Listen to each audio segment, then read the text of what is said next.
Assalamualaikum warahmatullahi wabarakatuh. Perkenalkan, kami dari kelompok 7 akan memenuhi tugas mata kuliah Psikologi Pendidikan, menjelaskan tentang konsep dan teori belajar. Sebelumnya, perkenalkan nama saya Aulia Nabil Rusistiana.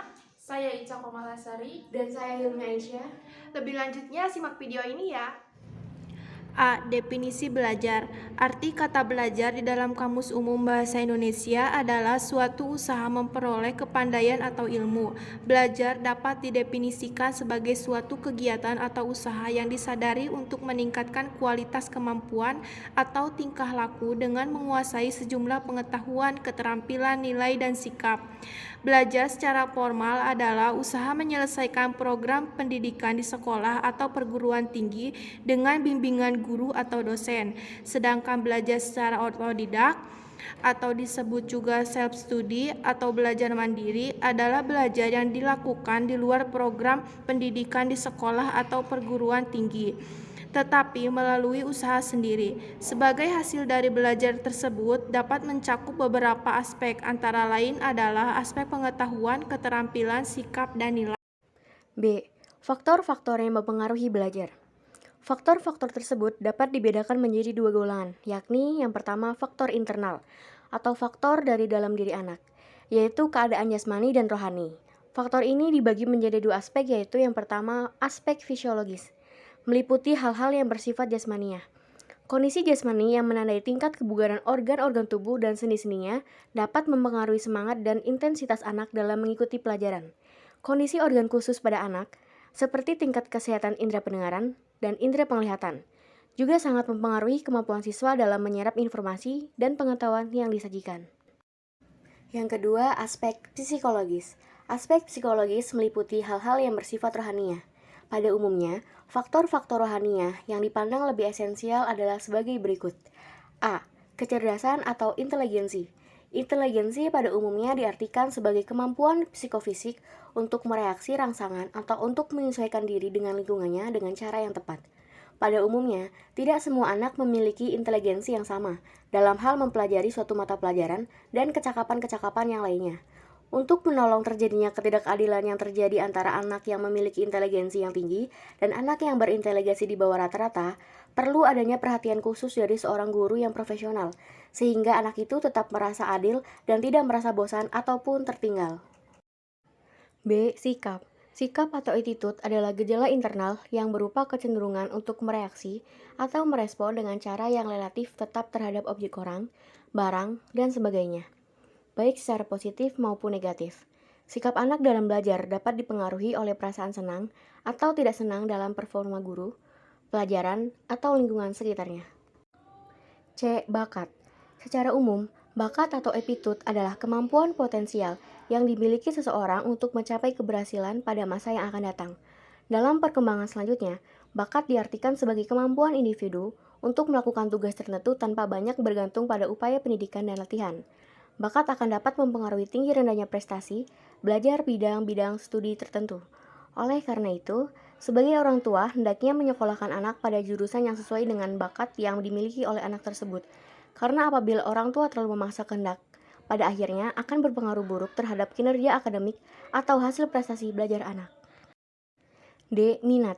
Secara sederhana, minat atau interest diartikan sebagai kecenderungan yang tinggi atau keinginan yang besar terhadap sesuatu. Minat sama halnya dengan kecerdasan, sikap, dan bakat.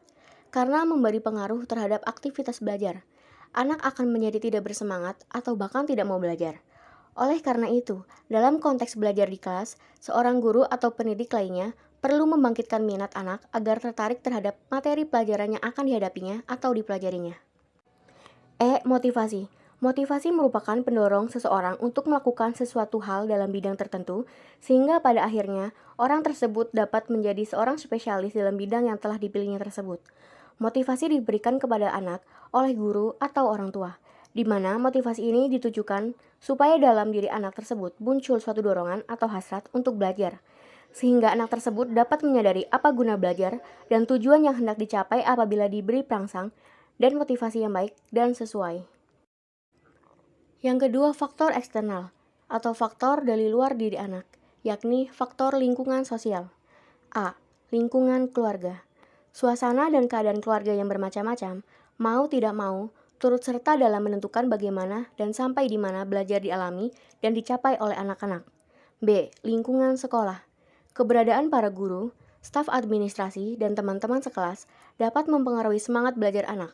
Para guru atau staf administrasi yang menunjukkan sikap dan perilaku yang memperlihatkan suri tauladan yang baik dalam hal belajar akan menjadi daya dorong yang positif bagi kegiatan belajar anak. C. Lingkungan masyarakat. Kondisi lingkungan masyarakat, tempat tinggal anak, juga dapat mempengaruhi tingkat belajarnya. Misalnya, kondisi lingkungan masyarakat yang kumuh akan sangat mempengaruhi aktivitas belajar anak. Kesulitan yang akan dihadapi anak tersebut antara lain adalah kesulitan untuk mencari teman belajar atau berdiskusi. C. Teori-teori belajar.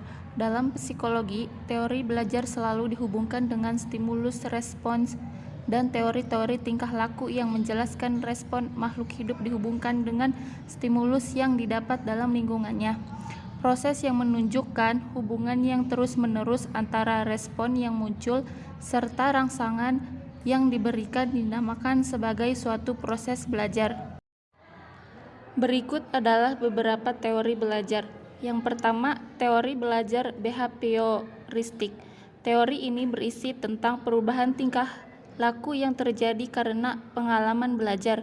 Dalam perkembangannya, teori ini menjadi aliran psikologi belajar yang memiliki pengaruh terhadap tujuan peningkatan teori belajar dan praktik dalam dunia pendidikan dan pembelajaran. Aliran psikologi belajar juga dikenal sebagai aliran behavioristik. Aliran ini lebih mengutamakan terbentuknya perilaku yang dihasilkan dari proses belajar. Yang kedua, teori belajar konstruktivisme. Menurut teori konstruktivisme, pembentukan pengetahuan yang terjadi pada manusia berasal dari pengalaman-pengalaman yang telah dilewatinya.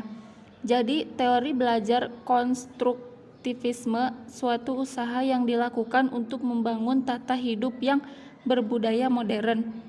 Teori belajar ini dilandaskan pembelajaran kontekstual.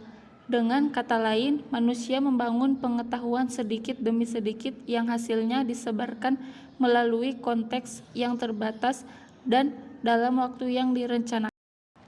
Yang ketiga, teori belajar humanistik.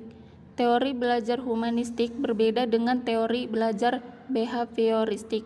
Teori belajar humanistik lebih mengutamakan melihat tingkah laku manusia sebagai campuran antara motivasi yang lebih tinggi atau lebih rendah. Sedangkan teori belajar behavioristik hanya melihat motivasi manusia sebagai sebuah usaha untuk memenuhi fisiologis manusia.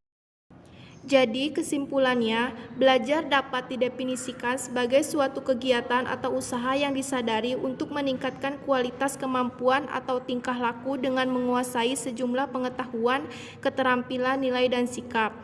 Setiap teori belajar mempunyai kelebihan dan kekurangan. Jadi, setiap guru atau pendidik sebaiknya mencari teori belajar yang sesuai dengan karakter dari setiap murid. Dengan memilih teori yang benar, maka proses belajar mengajar akan lebih maksimal dan hasil yang didapatkan dari proses itu berdampak baik bagi murid atau peserta didik. Sekian presentasi dari kelompok kami. Kurang lebihnya mohon maaf. Wassalamualaikum warahmatullahi wabarakatuh. Terima kasih.